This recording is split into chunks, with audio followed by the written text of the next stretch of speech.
সকাল হলে জোয়ারের সময় এত বড় বড় ঢেউ, ঢেউর পরিস্থিতি দেখছো? এই ঢেউতে যে নামবে দেখে আছাড় মেরে পুরো পাথরে মেরে ফেলবে। হ্যাঁ, একটা তো ঢেউর অবস্থা ছিল। এইখানে একটা একটা দোকান আছে, হ্যাঁ, কি মাইতি হোটেল আছে। এই হোটেলের এই বাঁশটা কাঠটা কতদিন টিকবে? বেশি দিন টিকবে নি, নষ্ট হয়ে যাবে। আর হোটেলটা এই পরিস্থিতি। এটা হচ্ছে মন্দারমণি।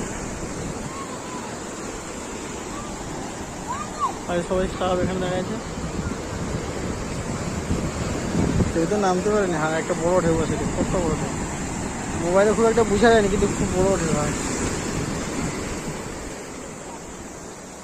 এখন মেঘলা আকাশ, কিন্তু বিকট গরম। ও এক সারিতে অনেক দোকান আছে এখানে। হ্যাঁ, প্রচুর দোকান আছে, নদীর উপরে দোকান।